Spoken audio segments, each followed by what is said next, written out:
Obrigado, querido. Assentem-se, por favor, irmãos.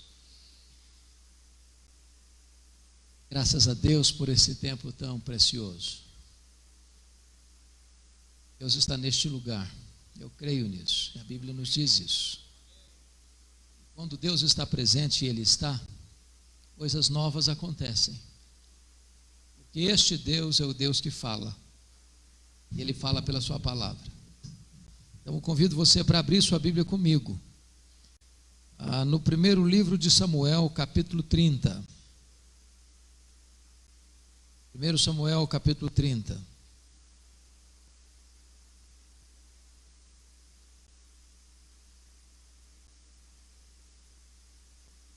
Nós vamos ler esse texto até o versículo 10 e depois os versos 18 a 20.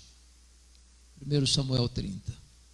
Está escrito o seguinte: Sucedeu, pois, que chegando Davi e os seus homens ao terceiro dia a Ziclag, já os amalequitas tinham dado com ímpeto contra o sul Ziclag, e a esta ferido e queimado. Tinham levado cativas as mulheres que lá se achavam, porém a ninguém mataram, nem pequenos, nem grandes. Então somente os levaram consigo e foram seu caminho.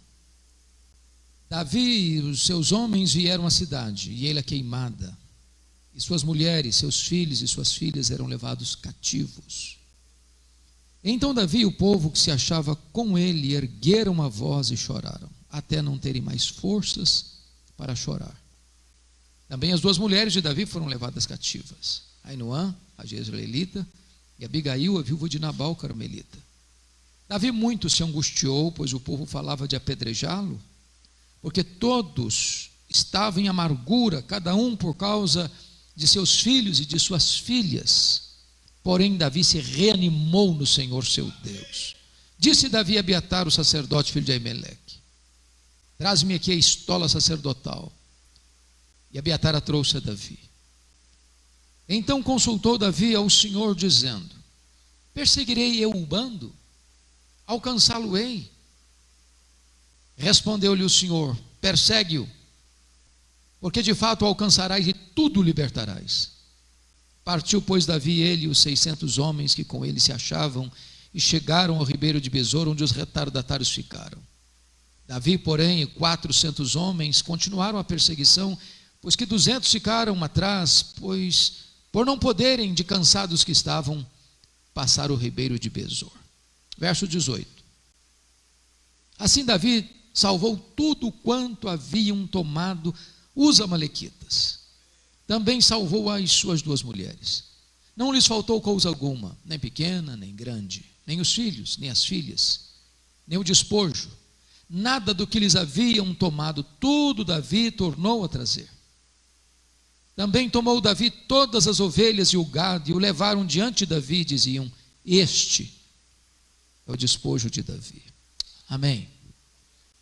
Irmãos, eu gostaria de conversar um pouco com vocês sobre o seguinte tema: tomando de volta o que o inimigo levou. Tomando de volta o que o inimigo levou. Esse texto retrata uma crise familiar. O sogro quer matar o genro. É uma crise maior que essa?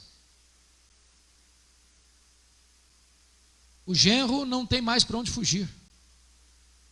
Foge pelas estradas, pelas cidades, pelas vilas, pelas cavernas. Mas o sogro dele é o rei. E colocou toda a máquina do seu governo para matar o genro, o futuro rei, Davi.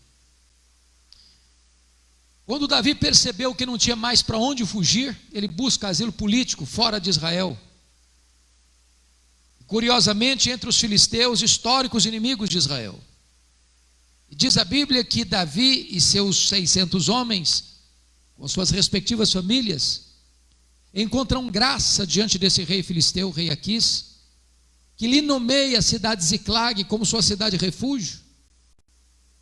Mas nesse ínterim, Aquis reúne seu exército para guerrear contra Saul. E a essas alturas, Davi era o escudeiro do rei filisteu. A família tem sido atacada por inimigos visíveis e invisíveis. Porque quando você desarticula a família, você afeta a igreja, você afeta a sociedade. Porque a família, se não está bem, nenhuma outra sociedade pode estar bem, porque é ela que compõe as outras. Mas aqui eu queria olhar dois aspectos. Primeiro, esse texto é uma narrativa que retrata uma verdade espiritual mais profunda. Porque aqui tem um inimigo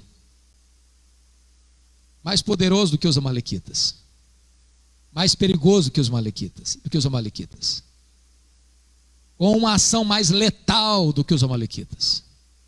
Esse inimigo não se vê, não se luta contra ele com armas convencionais. E por isso eu queria pensar com você o primeiro ponto: o ataque deste inimigo à família. Como é que é esse ataque? Em primeiro lugar, confira comigo, versículo 1. Esse é um ataque avassalador,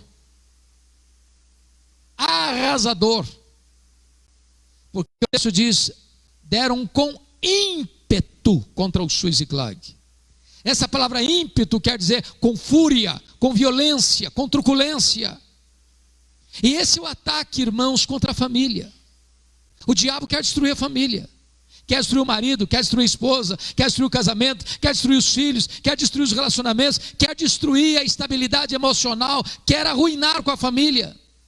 E esse ataque é frontal, na mídia, na imprensa, nas cortes, nos parlamentos, por todo canto, por todo lado, a família está sendo atacada. E esse ataque é implacável. Eu estava pregando há alguns anos em Vitória, numa casa,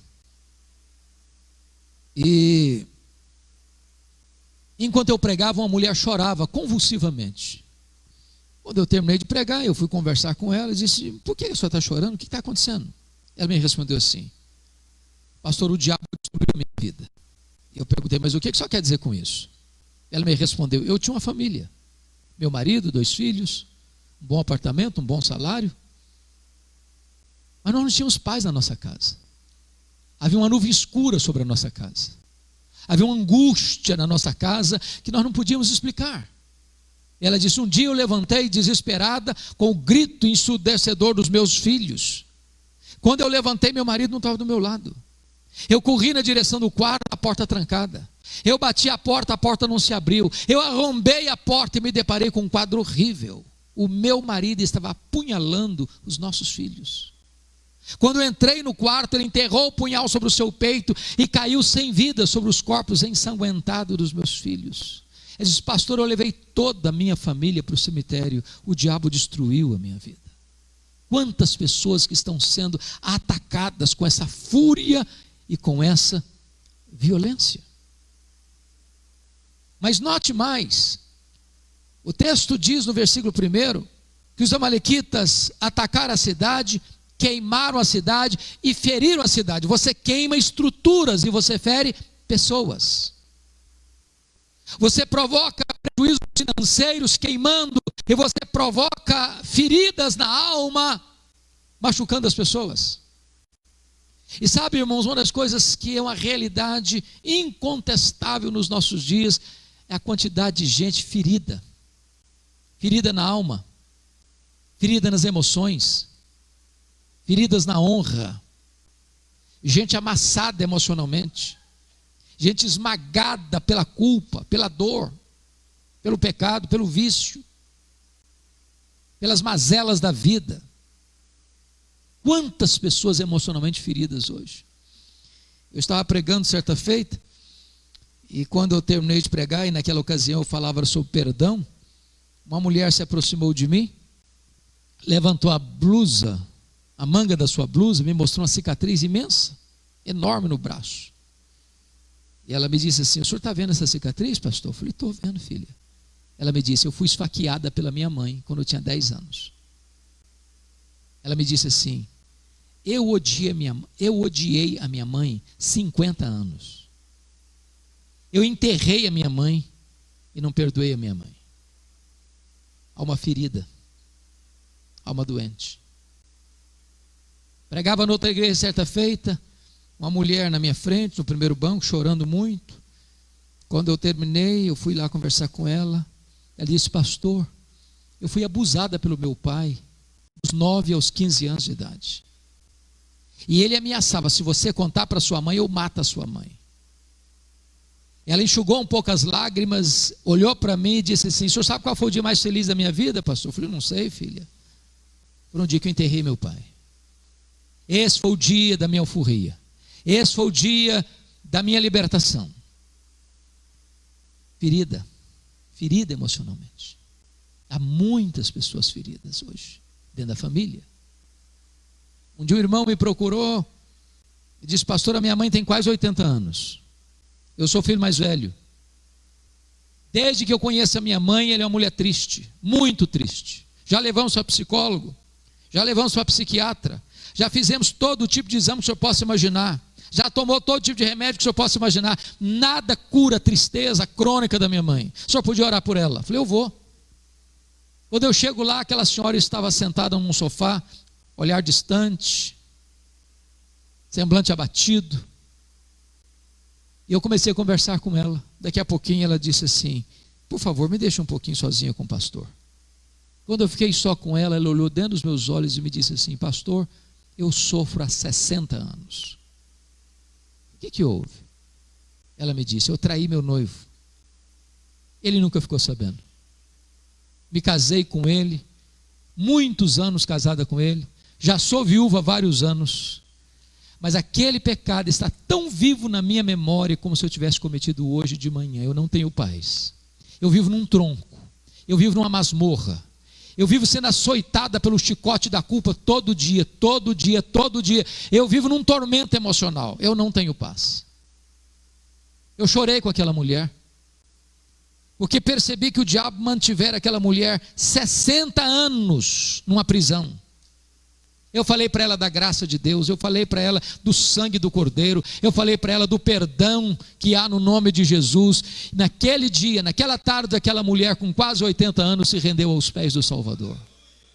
A alegria brotou nos seus olhos, a sua face foi mudada, e eu tive o privilégio de discipulá-la, de batizá-la e de acompanhá-la por mais de 10 anos, quando o Senhor a chamou. Viver a ferida durante 60 anos. Há muitas pessoas feridas. Mas confira comigo os versos 2 e 3, que quando o inimigo ataca, o principal alvo dele é a família. A família. Por isso ele queima a cidade, mas ele fere pessoas. E o que é que ele faz? Leva cativo mulheres, filhos e filhas. Agora eu pergunto para você: que homem pode estar bem sabendo que a sua mulher está prisioneira do inimigo? Que mulher pode estar bem se sabe que o seu marido está nas mãos do inimigo? Como é que um pai e uma mãe podem estar tranquilos se sabe que os seus filhos estão nas mãos do inimigo? Oh, meus irmãos, há muitos que estão prisioneiros nas mãos do inimigo, debaixo do cativeiro, aprisionados, acorrentados, cativos.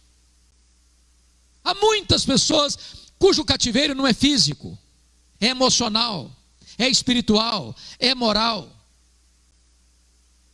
Certa feita, um homem da igreja, que era líder na área de música, louvor na igreja, me procurou e disse assim: pastor Hernandes, eu estou saindo de casa, estou deixando a minha mulher, estou deixando meus 2 filhos, estou deixando a igreja, vou viver uma aventura. Por mais que eu falasse, exortasse, não adiantou nada. Aquele homem saiu de casa, abandonou sua esposa, abandonou suas filhas, abandonou a igreja, abandonou seu ministério na igreja, abandonou tudo. A mulher com quem ele estava se envolvendo era um bandista. E eu fui visitá-lo algumas vezes e via despachos aos demônios dentro da sua sala. E eu o confrontava, nada adiantava. Um dia eu contei para ele uma experiência que nós vivenciamos lá em Quacisabanto, na África do Sul. Os Zulus têm uma prática muito curiosa. Quando um rapaz começa a namorar com uma moça, ele dá um lenço branco para ela. Se o namoro terminar, a moça tem que devolver o lenço branco. Se ela não devolve o lenço branco ao término do namoro, é como se ela estivesse dizendo para ele: eu quero ser sua. Você tem liberdade de fazer o que você quiser comigo. E nós estávamos lá quando soubemos de um fato muito interessante, de uma moça que foi abusada pelo ex-namorado. Os pais levaram o caso às autoridades. E a primeira pergunta que foi feita foi essa: você devolveu o lenço branco para o rapaz? Não, não devolvi. Então não podemos fazer nada contra ele. Essa é a nossa cultura. Eu disse para aquele homem: você precisa devolver o lenço branco. Enquanto você não romper com essas práticas de feitiçaria, de ocultismo, o diabo vai se andar com você. Passaram-se 3 meses, o telefone tocou no meu escritório, era ele. Disse: pastor, corre na minha casa, porque eu quero devolver o lenço branco. Eu corri para a casa dele, me assentei de frente a ele, e de repente esse homem começa a tremer dos pés à cabeça. Esse homem começa a suar a ponto de ensopar sua roupa. E eu sabia o nível da batalha espiritual que ele estava vivendo. Eu disse: você está pronto a devolver o lenço branco? Ele disse: pastor, eu preciso. Eu falei: então você pega uma caixa, tudo aquilo que você tem de feitiçaria dentro dessa casa, você vai botar aqui nessa casa, você vai botar aqui dentro dessa caixa. Ele começou a trazer aventais, ele começou a trazer roupas, ele começou a trazer correntes, aventais, velas, patuás, encheu aquela caixa. Eu disse: agora nós vamos levar essa caixa para o quintal, vamos derramar 1 litro de álcool aqui, e vamos botar fogo nisso, à luz do que Paulo fez lá na cidade de Éfeso, num rompimento com essas práticas ocultistas. E aí enchemos aquela caixa, jogamos 1 litro de álcool, e ele pegou o palito de fósforo, riscou, não pegou fogo. Riscou o segundo palito de fósforo, não pegou fogo.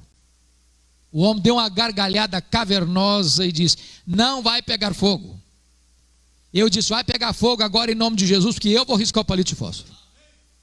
Quando eu risquei o palito de fósforo, o fogo pulou naquela caixa, e aquele homem deu um grito ensurdecedor e caiu desacordado aos meus pés.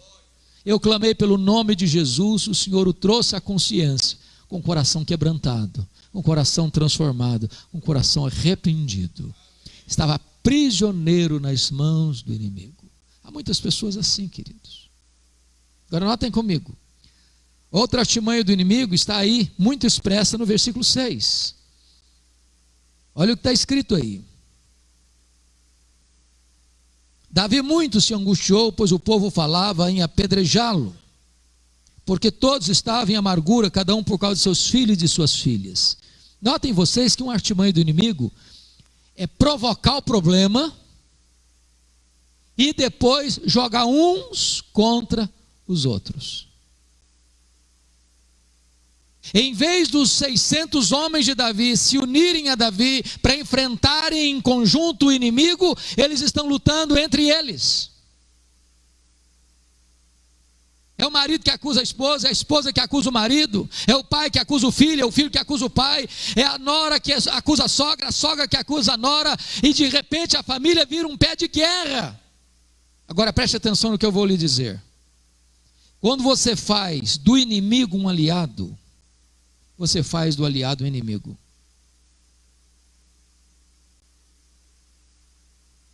Em vez daqueles homens se unirem a Davi, eles querem apedrejar Davi. Às vezes é assim dentro da casa, às vezes é assim dentro da família. Essa semana, uma mulher me ligou e disse: pastor, o meu marido saiu de casa. Na igreja ele é uma bênção, ele canta tão bonito, ele ora com a emoção tão forte, mas em casa, pastor, o homem é bruto. O homem é casca grossa, o homem agride com palavras, o homem humilha, o homem coloca debaixo dos pés dele. O que eu vou fazer? Quantas vezes, queridos, nós estamos lutando uns contra os outros, deixando de entender que há um inimigo que está provocando tantas vezes essas batalhas, que nós não podemos enfrentar com armas convencionais. Precisamos de armas poderosas em Deus para destruir fortalezas e anular sofismas dentro da nossa casa, dentro da nossa família.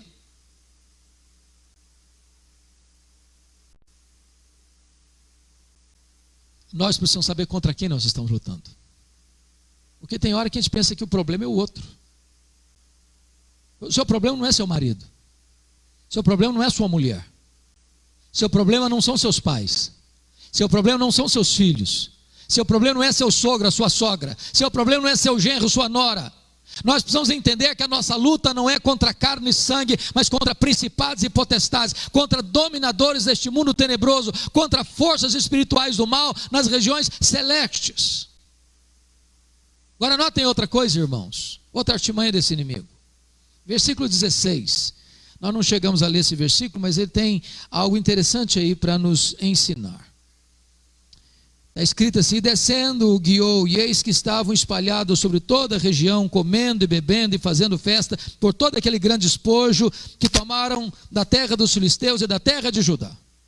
Ponto é o seguinte: quando o inimigo ataca a família e consegue vitória em alguma área na família, ele celebra isso.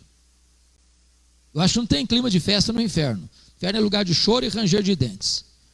Mas que o inimigo celebra quando ele atinge você, quando ele ataca você, quando ele ataca a sua família, isso ele celebra.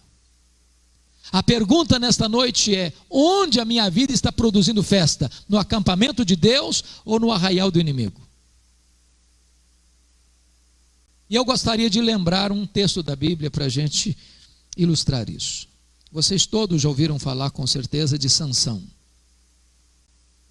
Ele foi um prodígio.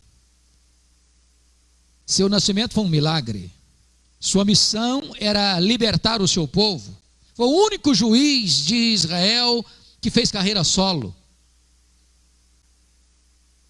Diz a Bíblia que um dia ele, caminhando com seu pai, viu uma moça filisteia. E ele disse assim para o seu pai: papai, quero aquela moça para mim. O pai disse: não, filho, não. Essa moça é filisteia. Essa moça tem outros deuses. Essa moça pertence a um povo que nos oprime. E ele respondeu assim: eu quero esta, porque só desta eu me agrado. Não tem papo, velho, é esta e acabou. Não tem conversa, tem diálogo. Nota de rodapé aqui. Eu sou pastor há 36 anos, pastor Jeremias há 40. Eu não sei se ele já viu, eu não vi, até hoje, nenhum filho, nenhuma moça, nenhum rapaz, que tendo desobedecido pai e mãe, na área de namoro, tenha sido feliz no casamento. Não importa se o seu pai é quadrado ou redondo, se a sua mãe é quadrada ou redonda, escute seus pais nessa área de namoro, escute. Sansão não quis escutar. Aí diz a Bíblia que ele era nazireu, e um nazireu não podia fazer 3 coisas, lembra disso? Ele não podia tocar em defunto, em cadáver, ele não podia beber bebida forte, ele não podia cortar o cabelo. Isso eram sinais, símbolos da sua consagração de nazireado. Um dia vai para a casa dessa moça, um leão novo sai em cima dele, ele era muito forte, pega esse leão novo e rasga, como se rasga um cabrito, e joga do lado de fora da estrada. Eu não consigo rasgar um coelho, quanto mais um leão. Já pensou num negócio desse? No dia do casamento, ele passando por lá, lembrou-se da cena, entrou, saiu da estrada, a caveira do leão estava lá, e tinha um enxame de abelhas dentro da caveira do leão. Ele enfiou a mão lá dentro da caveira do leão, pegou um favo de mel, chupou o mel e ainda deu ao seu pai. Quebrou o primeiro voto de nazireado ali. Ele não podia tocar em cadáver. Ele procurou doçura no que estava podre. Ele procurou prazer no que era proibido. Ele procurou deleite naquilo que era pecado para ele.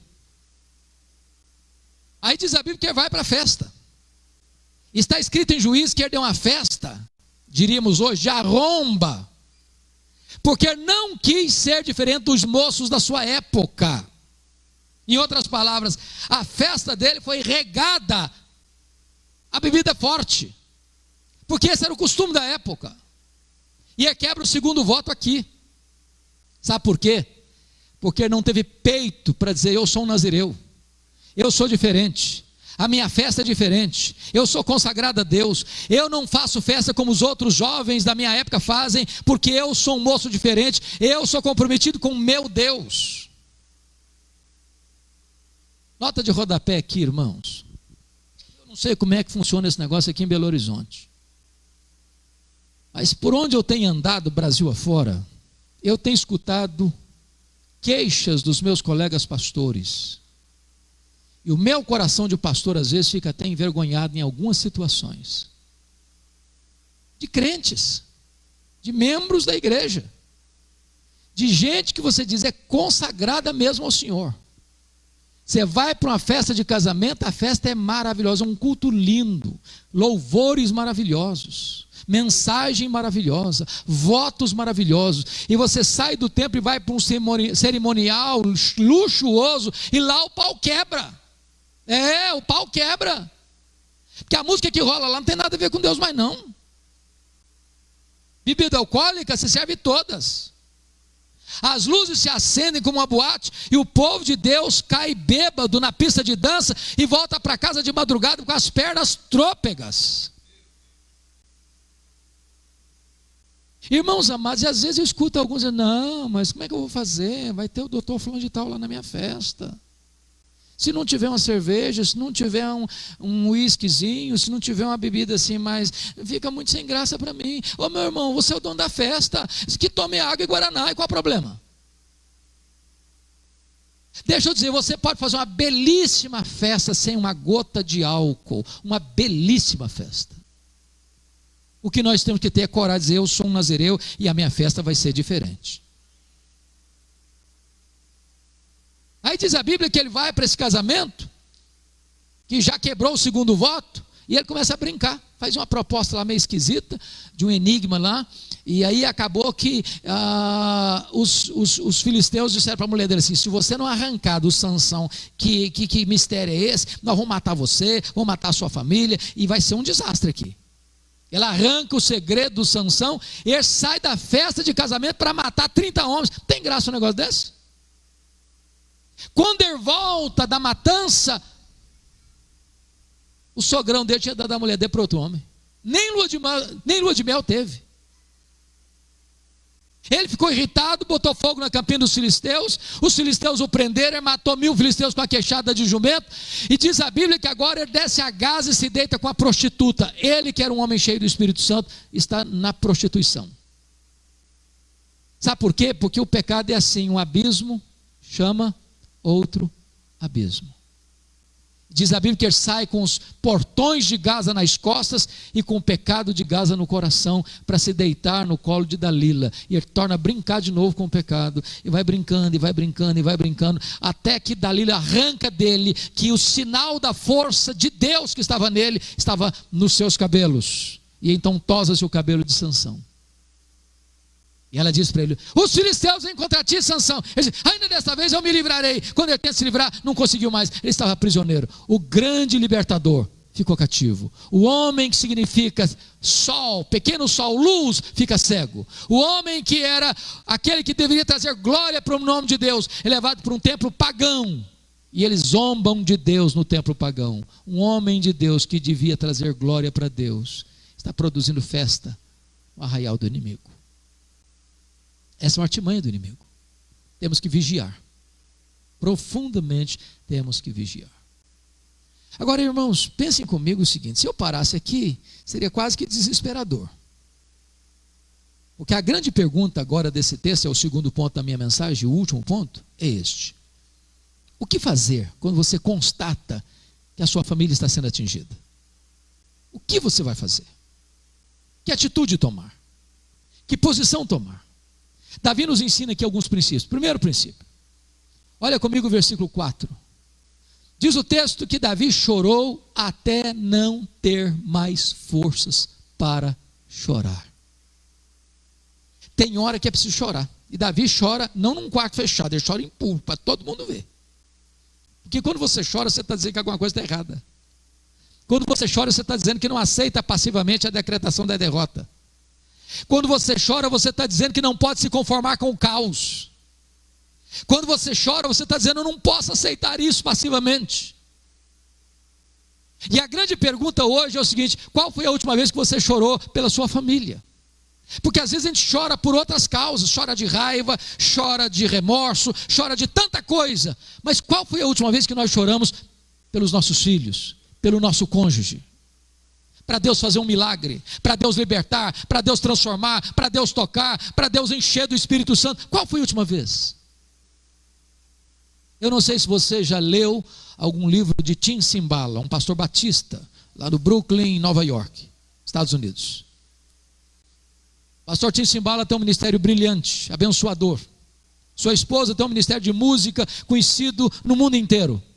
A igreja com mais de 5.000 membros, a igreja de vento em popa. Um dia o pastor Tim Cymbala chegou em casa e a filha primogênita dele, adolescente, disse assim para ele: papai, eu não quero saber do seu Deus, eu não quero saber da sua igreja, eu quero curtir a vida, eu quero curtir o mundo, eu vou sair de casa.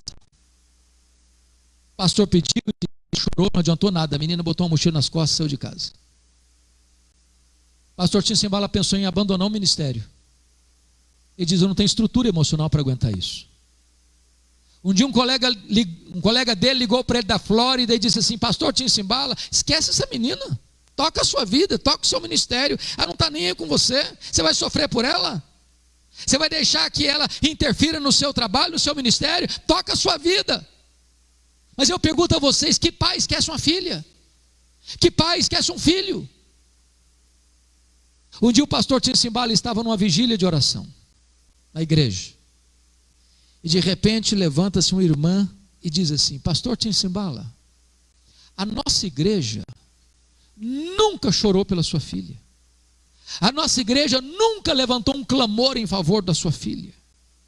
E diz que naquela noite os irmãos deram as mãos, fizeram um grande cordão ao redor dos bancos, e ele disse que naquela noite aquele templo se transformou numa sala de parto, de gemidos, de soluços, de lágrimas. Quando ele chegou em casa de madrugada, ele disse para sua esposa assim: querida, eu não tenho dúvidas de que Deus libertou nossa filha nessa madrugada. 2 dias depois, a campanha tocou de manhã, a sua esposa foi à porta, era sua filha em prantos, e ela entrou a porta dentro, correndo, foi no quarto onde estava seu pai, abraçou as pernas do seu pai e disse: papai, por favor me conte o que aconteceu há 2 dias, eu estava em casa de madrugada, fui acordada, tomada de convicção de pecado, parece que escamas caíram dos meus olhos, eu quero dizer para o Senhor que eu estou de volta para Deus, eu estou de volta para minha família, eu estou de volta para minha igreja, Jesus quebrou os meus grilhões.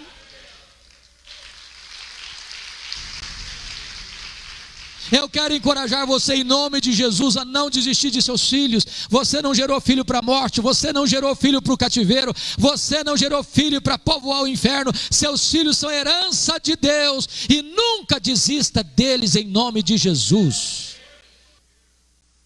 Deus pode restaurar. Com Deus não tem causa perdida, com Deus não tem vida irrecuperável, com Deus não tem casamento sem solução. Para Deus tudo é possível. Reanime-se no Senhor seu Deus. Agora preste atenção, que quando Davi se reanima, não é se reanimar com bravatas, não. Porque a gente pensa que a gente resolve o problema na bravata, na discussão, no argumento, nas barras dos tribunais. Olha que Davi se reanima no Senhor seu Deus, e o que é que ele faz? Ele ora. Irmãos, tem determinados problemas na nossa casa que não é argumento que vai resolver, não é briga que vai resolver, não é discussão que vai resolver, só se resolve no joelho. Só Deus desata esse nó, só Deus rompe essas cadeias, só Deus liberta o cativo, só Deus abre os olhos aos cegos, só Deus liberta. E ele caiu de joelhos. E o que eu acho impressionante, irmãos, que parece-me que é uma das orações mais curtas da Bíblia. Eu nunca fiz uma oração assim, eu acho. Só 2 perguntinhas. Em nome de Jesus, amém. Perseguirei eu o bando? Alcançá-lo-ei? Se tivesse no Novo Testamento, em nome de Jesus, amém. Acabou. Mas essa oração significa o seguinte: Deus, eu estou levando de goleada do inimigo, e eu vou aceitar passivamente a decretação da derrota, ou eu vou reagir? E Deus responde para Davi: reage Davi, porque tudo que o inimigo tomou de você, você vai trazer de volta. Louvado seja Deus. Quando você ora, Deus responde. Quando você ora, Deus age. Diz alguém com muita clareza que quando o homem trabalha, o homem trabalha, mas quando o homem ora, Deus trabalha. A oração, meu amado irmão, une a fraqueza humana à onipotência divina. A oração une o altar da terra ao trono do céu. Quando as orações sobem da terra para o céu, do céu elas são despejadas em termos das grandes intervenções de Deus na história. Diz a palavra que Davi, então, com esta promessa de Deus, ele entra na batalha. Agora, preste atenção numa coisa. O que Deus promete para você é vitória e não ausência de luta. O que Deus promete para você é chegada certa e não caminhada fácil. Porque diz a Bíblia que dos 600 homens, 200 ficaram para trás de cansados que estavam. Mas se você tem a promessa, você não para, você não estaciona, você não retrocede, você não aceita nada menos do que a plena vitória no nome de Jesus. Por isso a Bíblia diz que Davi foi, que Davi lutou, que Davi venceu, que Davi tomou tudo de volta, as coisas grandes, as coisas pequenas, os filhos, as filhas, as mulheres, o despojo, nada deixou Davi para trás, tudo ele tornou a trazer, porque a vitória de Deus não é parcial, a vitória de Deus é completa. Eu queria terminar remetendo você ao livro de Êxodo. Eu penso que o livro de Êxodo é o livro mais completo da Bíblia sobre batalha espiritual.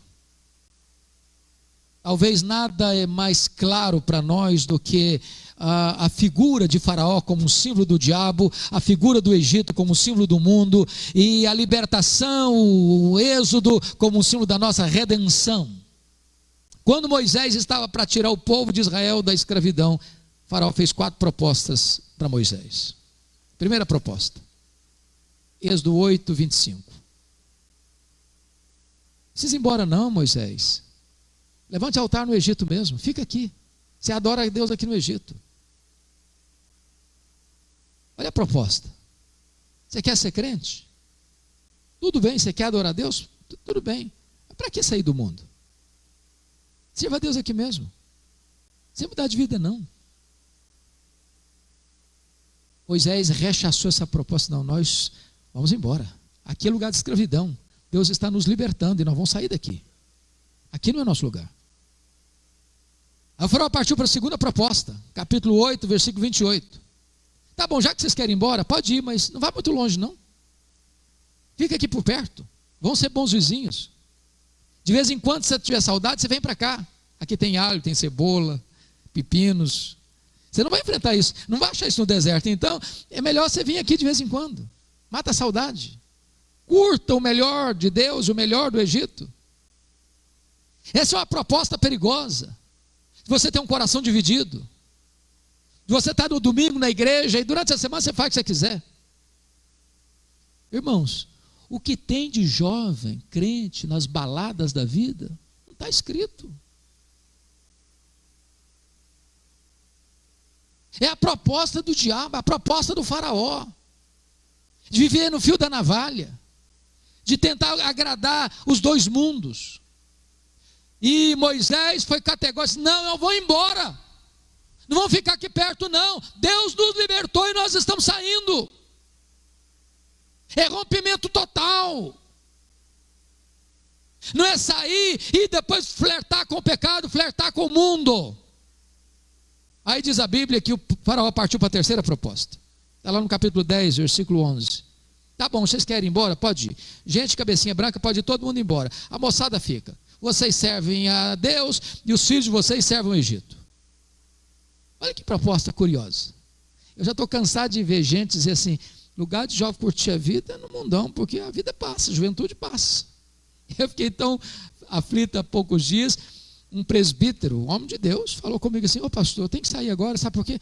Não sei por que não. Eu tenho que buscar minha filha na boate às 3 horas da manhã. Eu falei, como assim? Eu não entendi. Minha filha está na boate, eu tenho que buscar ela às 3 horas. Eu falei, mas como assim?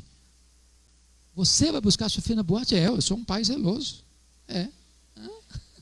Um pai zeloso. Eu falei, meu filho, mas sua filha não tinha outro lugar para ir não, filho. Você está aceitando isso? Você está achando isso normal? Meus irmãos, esse é um risco ainda hoje. Talvez um dos maiores constrangimentos, pastor Toninho, que eu já passei na vida, Foi um dia que eu fui convidado para pregar numa das nossas grandes igrejas do Brasil, trabalho da juventude. E eu fui. Me deram até o tema. E se me existe uma coisa que uma pessoa me deixa encrencado, é me convidar para pregar e me dar um tema. Eu fico perdido. Fico perdido. Mas naquele dia eu acabei fazendo o que eles queriam. Era santificação. Pronto. Preguei, que animado. Quando eu terminei de pregar, a moçada me pegou pelo braço e me levou para o gabinete pastoral. E o líder dos moços botou o dedo no meu nariz e disse: o senhor é um homem retrógrado. O senhor é um homem ultrapassado. O senhor está pensando o quê? Nós somos jovens universitários. Qual é o problema da gente ir para boate? Me conta, qual é o problema? Qual é o problema da gente beber nossa cerveja? Qual é o problema? Nós somos jovens, a juventude passa. Domingo nós estamos na igreja, comprometidos com a nossa escola dominical, com a nossa UMP, está tudo na bênção. Eu quase apanhei. Verdade. Quase apanhei. E eu disse: meus jovens, eu vim aqui a convite. E já estou indo embora. Mas eu preciso dizer duas coisinhas antes de ir embora. Primeira coisa que eu preciso dizer, 1 Coríntios 10, 31. Portanto, quer comais, quer bebais, quer façais qualquer outra coisa, fazei tudo para a glória de Deus. Se vocês forem para a boate, para a glória de Deus, podem ir. Quiser encher a cara, se for para a glória de Deus, pode encher a cara. Agora, eu duvido que vocês consigam. E a segunda coisa que eu tenho que lhes dizer é Colossenses 3,17. Tudo que fizerdes, seja em palavra, seja em ação, fazer em nome do Senhor Jesus, dando por isso graças a Deus Pai. Então, quando você for para a boate agora, você chega lá e fala: eu estou aqui em nome de Jesus e louvado seja o Senhor, porque eu estou nessa doidona aqui. Quando você estiver enchendo a cara, você fala assim: eu estou fazendo isso aqui em nome de Jesus e louvado seja Deus que eu estou enchendo a cara. Vá! Se você conseguir, vá em frente. Duvido que consigam. E até logo. E fui embora. Fui embora. Para não apanhar, é claro, né? Meus irmãos, mas eu nunca imaginava na vida que 10 anos depois eu voltasse à mesma igreja. A convite, é claro, eu não sou louco. Quando eu chego, uma mulher se aproxima e faz a pior pergunta que se faz para um pastor.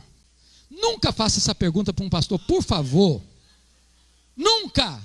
Ela chegou assim e falou: o senhor se lembra de mim? Ah, essa pergunta não vale. Você constrange o coitado. Eu olhei para ela, tornei a olhar, olhei de novo, falei: ah, minha irmã, só me perdoa, mas não lembro não. Ela disse: eu sou mãe do rapaz que botou o dedo no seu nariz. Falei: pronto, vou apanhar agora. Não apanhei lá, vou apanhar agora. Falei: minha filha, me conta, o que aconteceu com o seu filho? Ela me disse: pastor Hernandes, Deus mudou a vida do meu filho naquele dia que o senhor o confrontou. Meu filho é um homem de Deus. Meu filho é um homem cheio do Espírito Santo. Meu filho precisava ser confrontado naquele dia. Meus amados irmãos, meus queridos jovens que estão aqui, lugar de jovem curtir a vida é na casa de Deus, é na presença de Deus, porque é na presença de Deus que tem plenitude de alegria. Mas a última proposta do faraó, já que essa não deu certa, está lá em Êxodo capítulo 10, versículo 24 a 26. Aí o faraó diz o seguinte: tá bom, vocês podem ir embora. Vocês vão embora, os rebanhos de vocês ficam. Vocês servem a Deus, o dinheiro de vocês serve ao Egito. Agora preste atenção no que eu vou lhe dizer. Se o seu bolso ainda não está convertido, questione a conversão do seu coração. Porque onde estiver o teu tesouro, aí estará o teu coração. A resposta de Moisés a Faraó é emblemática. Ele respondeu assim: Faraó, você quer os rebanhos? Pois nenhuma unha vai ficar no Egito. Nenhuma unha. Nenhuma unha. Tudo que nós somos, tudo que nós temos, veio de Deus, é de Deus, e nós vamos consagrar de volta para Deus. Nada, Faraó, vai ficar na sua mão. Nada. Meu amado irmão, é hora de você parar e perguntar: meu Deus, o que é que eu tive? O que é que eu recebi de Deus? Foi tirado de mim. Para um pouquinho para pensar no seu primeiro amor. daquela alegria do primeiro amor. Naquele tempo que você lia a Bíblia, parecia que a Bíblia queimava nas suas mãos, ardia no seu peito. Naquele tempo que você tinha deleite na oração. Naquele tempo em que você não saía de casa sem um folheto no bolso. Você tinha prazer de compartilhar sua fé com alguém. Naquele tempo em que você tinha deleite em falar de Jesus para as pessoas. Talvez o diálogo dentro da sua casa. Talvez a mesa, onde a família se reúne, você não tem tempo, que não sabe mais o que é isso. É hora de você tomar de volta aquilo que o inimigo levou. É hora de você tomar de volta tudo aquilo que foi tirado de você. Em nome de Jesus, tome de volta. O que Deus lhe deu, tome de volta. Não deixe nada nas mãos do inimigo. Eu quero orar com você agora nesta hora. E se você quer colocar a sua vida, a sua casa, a sua família nas mãos de Deus e pedir restituição, restauração, eu queria que você se levantasse agora e viesse aqui à frente. Se você que está na galeria, fica aqui na frente desse gesto de dizer: meu Deus, a minha família é tua, Senhor. Meu casamento é teu, Senhor. O meu cônjuge te pertence, Senhor. Tudo que tenho pertence a ti, Senhor. E eu não quero que fique nada nas mãos do inimigo. Eu quero hoje tomar de volta. Eu quero restituição.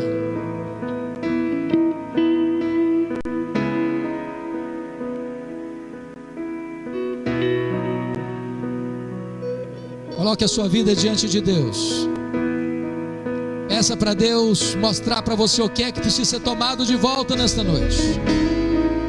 Esta é uma hora de restituição, porque o nosso Deus é o Deus da restituição.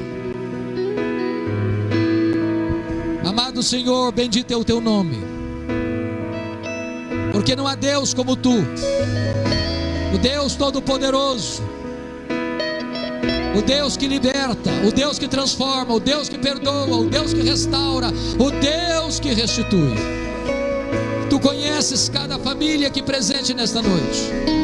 Tu conheces o marido, conheces a esposa, conhece o filho, conhece a filha, conhece o pai, conhece a mãe, conhece o avô, conhece a avó, conhece o tio, a tia, o sobrinho, o primo. Em nome de Jesus, traz restauração para a nossa casa, Senhor. Traz restauração para a nossa família. Quebra o poder do mal, quebra o poder da iniquidade, quebra o laço do passarinheiro, quebra a armadilha do inimigo, Senhor. Despedaça o carro, quebra a lança, Senhor, e dá vitória às famílias da tua igreja. E ao voltarmos para casa hoje, voltemos à consciência de que o teu braço forte está agindo para trazer libertação para dentro da nossa casa, para dentro da nossa família, trazendo salvação, trazendo libertação, trazendo santificação, trazendo restauração e restituição. Nós te adoramos porque tu és o nosso Deus, o nosso refúgio e a nossa esperança. Nós oramos em nome de Jesus. Aleluia.